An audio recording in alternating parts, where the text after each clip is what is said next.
போறேன் நான் போறேன். நான் உன்னை பாத்துக்கிட்டே தான் இருப்பேன். ஏதாவது ஏடா கூடம் பண்ணணும்னு நினைச்ச மறு நிமிஷமே உன்னை கொத்திடுவேன். இல்ல வேணாம், நான் போறேன். ஐயா, எந்த புத்துல எந்த பாம்பு இருக்குன்னே தெரியல. எங்க நடக்கும்னு கேள்விப்பட்டிருக்கோம். இப்ப நேர்லயே பாத்துறோம். பாத்தீங்களா எப்படி இருக்காங்க பாருங்க. ஐயா என்ன மன்னிச்சிருங்கய்யா. அம்மன் நகையை நான் தான் திருடுனேன். அந்த அம்மாவுக்கும் இந்த நகை திருட்டுக்கும் எந்த சம்மந்தம் இல்லைங்கய்யா. அந்த குழந்தை பாவம், அதை விட்டுருங்கய்யா. என்னடா சொல்ற? ஆமாங்க, சத்தியமா நகைக்கு ஆசைப்பட்டு நான் தான் திருடுனேன். என்ன மன்னிச்சிருங்கய்யா. ஏன்டா அந்த பொண்ணு மேல மளிகை போட்ட? இவன் அந்த பொண்ணு மேல பழிய போட்டுருக்கான். சும்மா நல்லா இருப்பானா? எவ்வளவு பெரிய வேலை பண்ணிருக்காங்க. இருங்க, இவன மாதிரி ஆளுங்களை அடிச்சு என்ன பிரயோஜனம்? டேய், அந்த குழந்தைகிட்ட மன்னிப்பு கேள்றா. போடாங்கறல்ல. இவனெல்லாம் சும்மா விடக்கூடாதியா.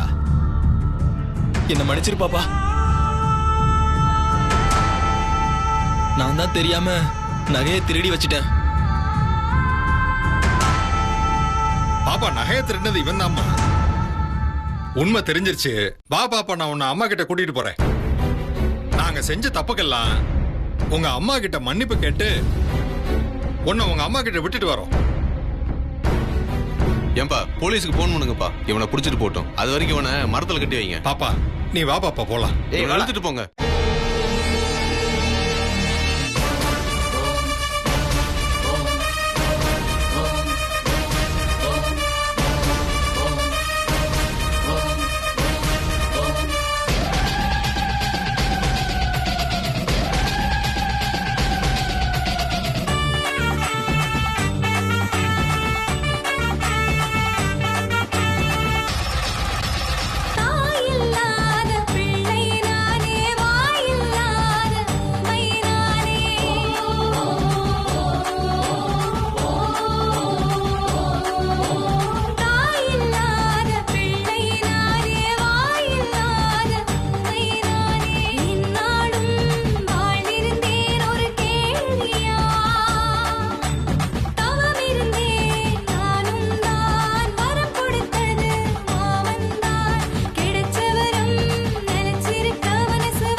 என்ன நடக்கும்னே தெரியல. அந்த ஆண்டவனுக்கு தான் வெளிச்சம். போ, நீ எதை பத்தியும் கவலைப்படாத, எல்லாம் நல்லா நடக்கும்.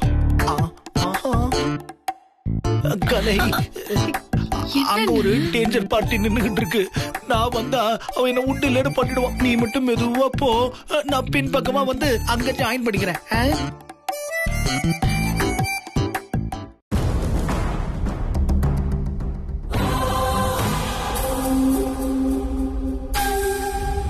நில்லடி. எங்க போயிட்டு வர? நான் எங்க போவேன்? கோயிலுக்கு தான் போயிட்டு வரேன். கோயிலுக்கு போயிட்டு வந்தியா இல்ல எப்படி அடிபட்டுச்சு, ஏன் அடிபட்டுச்சுன்னு உனக்கு ஆக்சிடென்ட் ஆன இடத்துக்கு போய் ஆராய்ச்சி பண்ணிட்டு வந்தியா? இங்க பாரு கலை, ஒரு விஷயம் நல்லா புரிஞ்சுக்க. என் முன்னாடி நீ நல்லா பேசிட்டு என் முதுகுக்கு பின்னாடி நீ ஏதோ வேலை பார்த்துட்டு இருக்கன்னு எனக்கு நல்லாவே புரியுது. அது மட்டும் வேண்டாம், புரியுதா? நீ வீல் சேர்ல இருக்கும்போது எப்படா நீ மீண்டு வருவேன்னு நானும் அம்மாவும் பார்த்துட்டு இருந்தோம். ஏண்டா இவ வந்தான்னு நினைக்க வச்சிடாத. அப்படிலாம் ஒன்றும் இல்லைங்க. எனக்கு ஏதோ மனசுக்குள்ள தோணுச்சு. அங்க போய் பார்த்தா பழசெல்லாம் ஏதாவது ஞாபகத்துக்கு வருமான்னு, அதான் போய் பார்த்தேன். நீ இருக்கிறத வச்சு குடும்பம் நடத்தினவே போதும். இனி மறுபடியும் பழசெல்லாம் கலர வேண்டாம். புரியுதா? சொல்றத கேட்டு நடந்தா அந்த வீட்டுக்குள்ள இருக்கலாம். இல்ல மருது அவ என்ன அதுக்கெல்லாம் அசர்ற ஆளா? என்னைக்கு நம்ம எல்லாரையும் எந்தவித மரியாதையும் இல்லாம வீட்டுக்குள்ள வச்சு கட்டி வைக்கிற அளவுக்கு போனாங்களோ இவங்களை எல்லாம் நம்பவே கூடாதுடா. இவளை அன்னைக்கே அடிச்சு விரட்டி இருக்கணும். பாவம் பரிதாபம்னு பார்த்து விட்டதுக்கு இப்ப ஏதேதோ பண்ணிட்டு தெரியறா. வீட்டுக்குள்ள இருக்கிற எல்லாரும் எங்க போய் தொலைஞ்சாங்களோ தெரியல. இங்க நடக்கிற எல்லா விஷயங்களும் மூட மந்திரமா தான் இருக்கு. இருக்கட்டும் இருக்கட்டும், நீங்கெல்லாம் ஒரு நாள் சிக்காமலையா போயிடுவீங்க. ஏய், என்ன பாக்குற? போய் காஃபி போட்டு எடுத்துட்டு வா. ஆளையும் மூஞ்சியும் பாரு.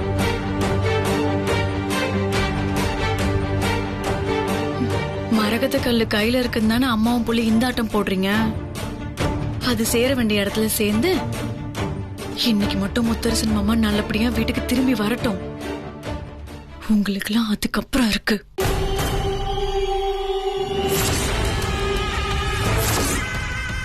உன் பொண்டாட்டியோட போக்கு சுத்தமா சரியில்லடா. அவளை ஜாகிரதையா பாத்துக்கிட்டே இரு. சரிம்மா, நம்மள மீறி அவளால ஒண்ணுமே பண்ண முடியாது. ஸ்வேதா மட்டும் இன்னைக்கு முத்தரசனை கல்யாணம் பண்ணிக்கிட்டு வீட்டுக்குள்ள நுழையட்டும். அதுக்கப்புறம் இவங்க மொத்த பேரும் அடங்கிடுவாங்க. அடங்கலனா நாம அடக்கிடுவோம். என்ன கார்த்தி சொல்ற? நிஜமாவா? ஆமா, நீ ஸ்வேதாவ வாயால மருதண்ணன் கிட்ட சொன்னதை கேட்டோம். நம்ம கலையணி தான் ரூம்ல இருந்து அவங்களுக்கு தெரியாம எடுத்துட்டு வந்து கொடுத்தாங்க. இந்தாங்க.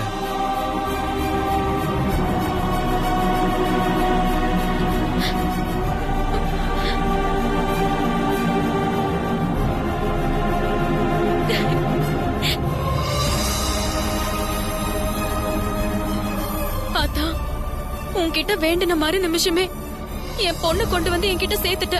இதோ இப்ப வேண்டுதல் வச்சதுக்கு கார்த்திக் கொண்டு வந்து இந்த கல்ல கொடுத்திருக்கு. நன்றி ஆத்தா, ரொம்ப ரொம்ப நன்றி. நான் இத மறக்கவே மாட்டேன்.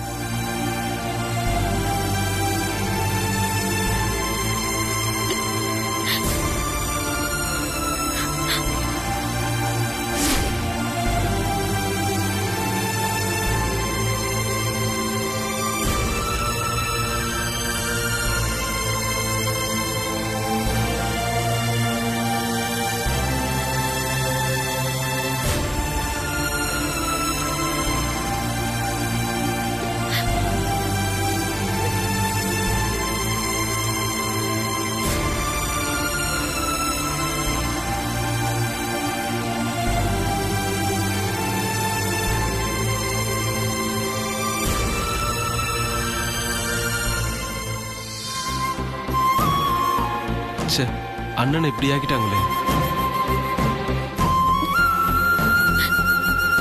அண்ணி, அண்ணன் தலையில அந்த கல்லை வைங்க அண்ணி.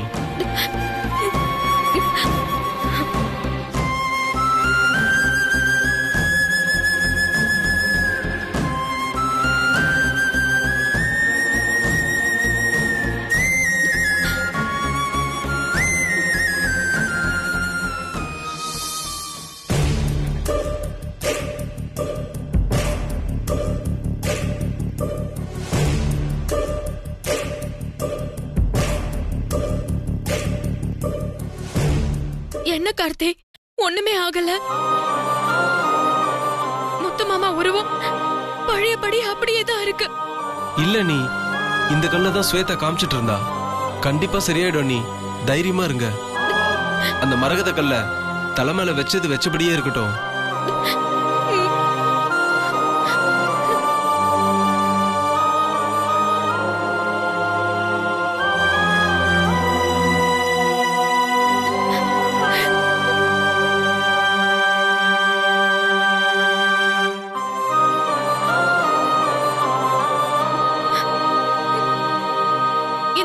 கல்ல உன் மேல வச்சாச்சு.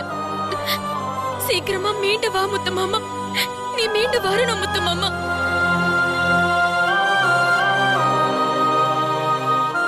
என்ன கார்த்தி, ஒண்ணுமே நடக்கலையே.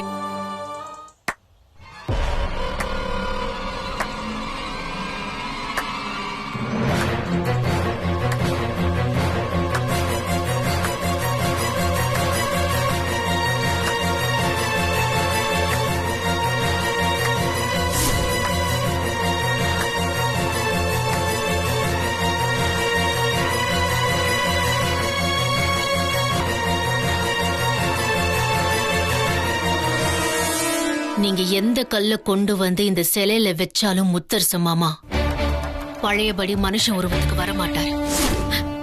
ஏய், என்ன கைய ஓங்குற? நீ அடிச்சா மட்டும் முத்தரச மாமா மறுபடியும் பழைய மாதிரி ஆயிடுவாரா? அப்படி ஆயிடுவாருன்னு நீங்க நினைச்சா அடிங்க, எல்லாரும் அடிங்க, அடிங்க.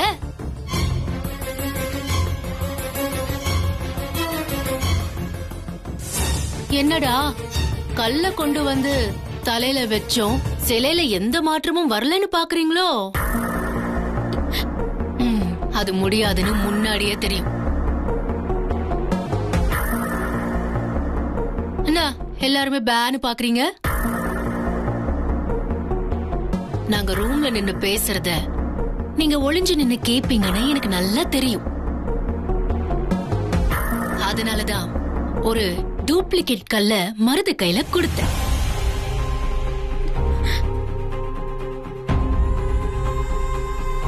இந்த விஷயம் பாவம் மருதுக்கே தெரியாது இப்ப வரைக்கும் அது டூப்ளிகேட்னு.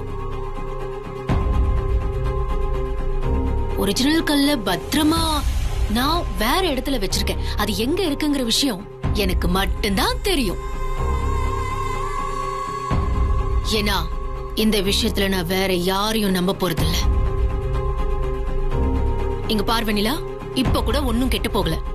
இந்த நிமிஷம் முத்தரச மாமாவை எனக்கு விட்டு கொடுத்து என் கழுத்துல தாலி கட்டுறதுக்கு நீ சம்மதிச்சா நான் கண்டிப்பா அவரை மனுஷனாக்கி காட்டுறேன். என் கையில இருக்கிற அந்த கல்லுக்கு மட்டும்தான் அதை நிகழ்த்துற சக்தி இருக்கு. புரியுதா? மறுபடியும் நான் நினைச்சா மட்டும்தான் முத்தரச மாமா மனுஷ உருவத்துக்கு வருவார். நீ என்கிட்ட மோதுறது மலையில தலைய மோதுறதுக்கு சமம். அத முதல்ல நீ புரிஞ்சுக்கோ.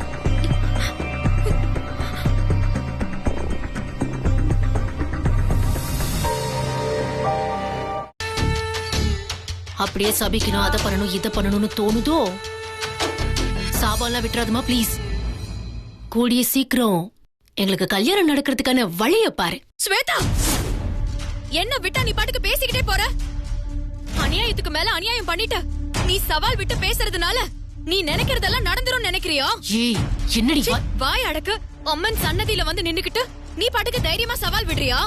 இத பாரு, இப்ப சொல்றேன் கேட்டுக்கோ.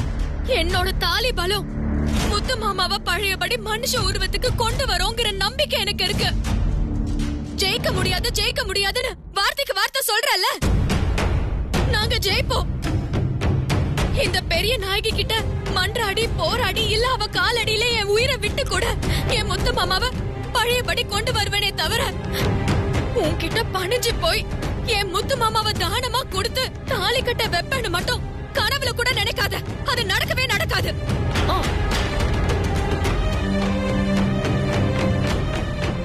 அதையும் பார்க்கலாம். இப்ப நான் சொல்றேன் கேட்டுக்கோ. நீ என்ன போராட்டம் பண்ணாலும் அது நடக்கவே நடக்காது. ஐயோ ஸ்வேதாக்கா, நான் உங்களை அப்படி பேசிட்டேன் இப்படி பேசிட்டேன், மாமாவை மறுபடியும் பழையபடி கொண்டு வாங்கன்னு நீயே என் கால்ல வந்து விழுவ. அது வரைக்கும் வீட்டுல உனக்காக நான் காத்துக்கிட்டு இருப்பேன். Good by.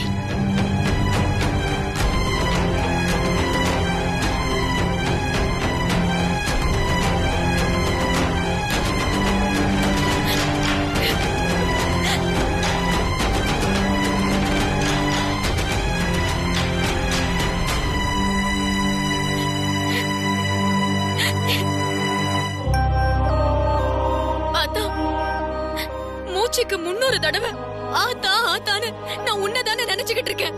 அப்படி இருக்கிறப்போ எனக்கு நீ கொடுத்திருக்கிற பரிசு இதுதானா?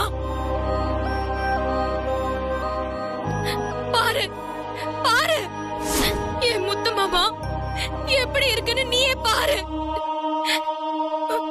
கண்ணு முன்னாடியே ஸ்வேதா எப்படி பேசிட்டு போறாங்கன்னு பார்த்தல. இதெல்லாம் பார்த்தோம் உனக்கு இறக்கமே வரலையா? என் வயித்துல 1க்கு 2 குழந்தைய கொடுத்துட்டு என் முத்த மாமாவை கல்லாக்கி வச்சிட்டியே. இது நியாயமா, தர்மமா? 9 கோவிலுக்கு போனா என் முத்து மாமா மீண்டு எழுந்து வருவாருங்கிற நம்பிக்கைய கொடுத்து அலைய வச்சு அத நல்லபடியா நிறைவேற்றி வைக்க வேணாமா? யாருக்குமே கெடுதல் நினைக்காத என்ன ஏன் ஆத்தா இப்படி பாடா படுத்துற?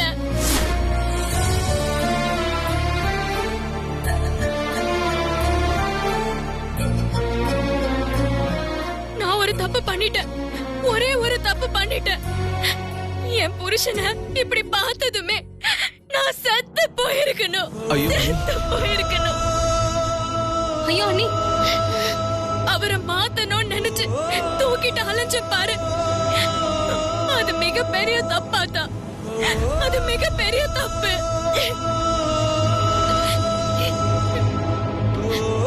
சின்ன வயசுல இருந்தே எப்போதுமே நியாயம் ஜெயிக்கும், தப்பு செஞ்சா சாமி தண்டனை கொடுக்கும்னு சொல்லிதான் என்ன வளர்த்திருக்காங்க. ஆனா என் கண்ணுக்கு எதிரில அப்படி நடக்கலையே. இதோ உன்னோட சன்னதில உன் கண் எதிர்க்க நின்னு எதுவுமே பண்ண முடியாது. இந்த மந்திர சக்தி தான் ஜெயிக்கும், தெய்வ சக்தி ஒண்ணும் இல்லைன்னு சொல்லிட்டு போறாங்களே. இதுக்கு உன்னோட பதில் என்ன? என்னதான்